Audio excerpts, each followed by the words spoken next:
Hello, I hope you're well. I also hope that you agree with me that we would lead better lives if we learn to use logic well. Dr. Craig is a professional philosopher, and to be a philosopher, you have to be able to use logic well, otherwise you sound incoherent. Dr. Craig demonstrates his ironclad logic in the following way. If there is no God, then our world is Auschwitz. Lest you think Dr. Craig sounds incoherent here, because the world is a set of many sets of different things. One of those sets was the set of all concentration camps during the Second World War, and one member of this set was the concentration camp Auschwitz. Dr. Craig has a logical explanation for this. For example, he is saying that you shouldn't take everything literally from the Bible because it depends on the genre of the part of the Bible you are reading at the moment. Some things you should take literally, for example, the resurrection of Jesus. Jesus is risen and ascended to the right hand of the Father. And the fact that Jesus was taken bodily to heaven. It wasn't that just a puff of smoke was lifted upwards, but the living body, not the corpse, but the living body of Jesus was lifted upwards into the transcendent sphere where God resides. What happens to the living body in that transcendent sphere, we don't know, because with our tiny, puny minds, we cannot know what is happening in this transcendent sphere. We should take this fact literally because it is in the part of the Bible that is historical. We shouldn't take other things in the Bible literally because they are in another part of the Bible which is of a different genre. And that is the Genesis, where it is said that God created the world in 6 days.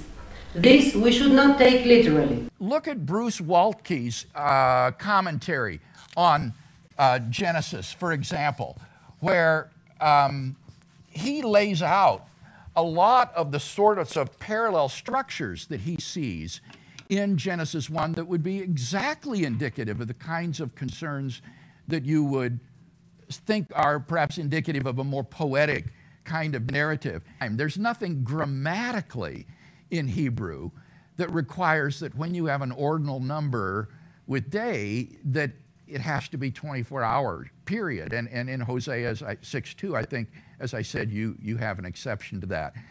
So it could just be an accident of the extant literature that we have.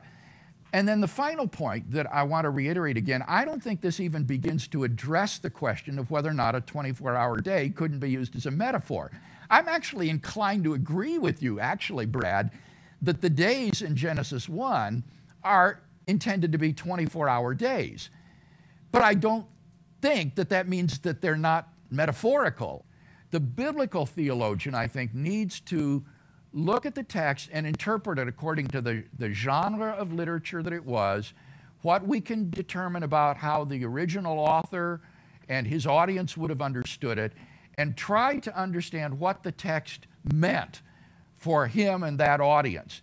And then the question of how does this fit into the book of nature and what science tells us about the universe we live in is a second project that will be part of systematic theology, where you try to integrate the Bible with the discoveries of modern science and history and all the rest.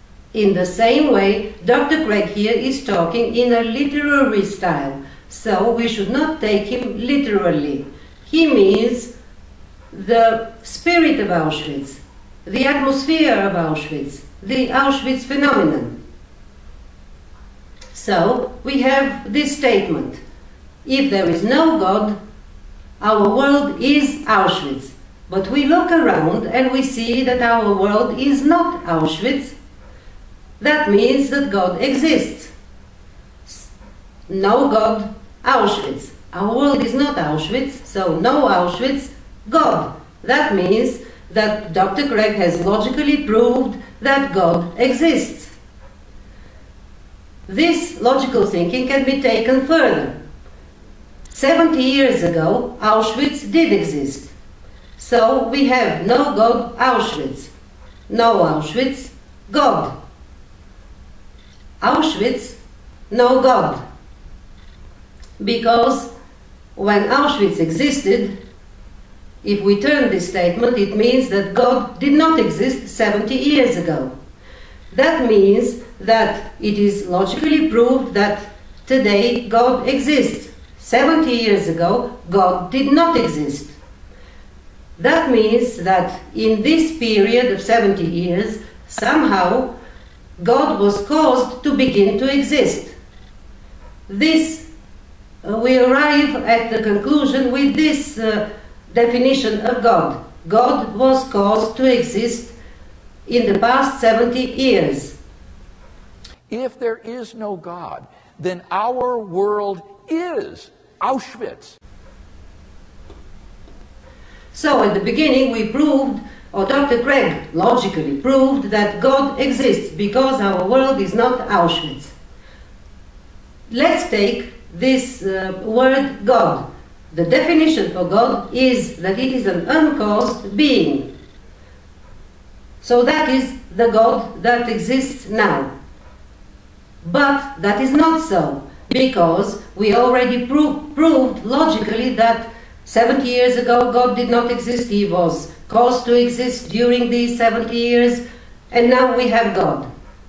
But this God is not the God of the definition that Dr. Craig usually gives. So you see that Dr. Craig surreptitiously but very logically has proved that God did not and does not exist.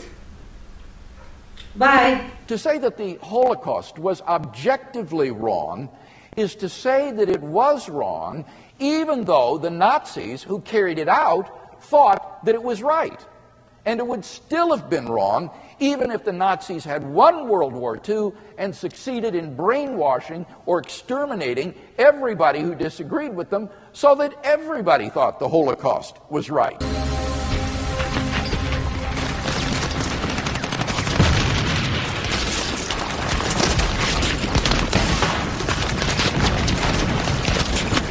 Beyond the red flag is the Univermag store, where the commander of the 6th Army, General Friedrich Paulus, is entrenched. His men surrender.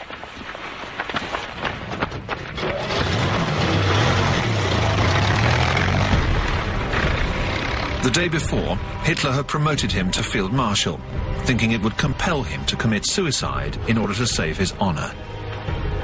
Paulus, however, on the verge of collapse, weakened by dysentery and revolted by the absurdity of Hitler's orders, allows himself to be captured. Field Marshal Paulus is an extraordinary prize for the Soviets. He is the man that masterminded Operation Barbarossa, the plan to invade the Soviet Union. The Soviet leaders can hardly believe it. Paulus will collaborate with the Soviets and testify at the Nuremberg trials against his former commanders, such as Keitel. When he is released in 1953, he will settle in East Germany. His reaction is mainly a rejection of Hitler's outrageous policies. Many of his men feel the same way. Hitler can go to the devil, the German prisoners dare to mutter in the few words of Russian they know.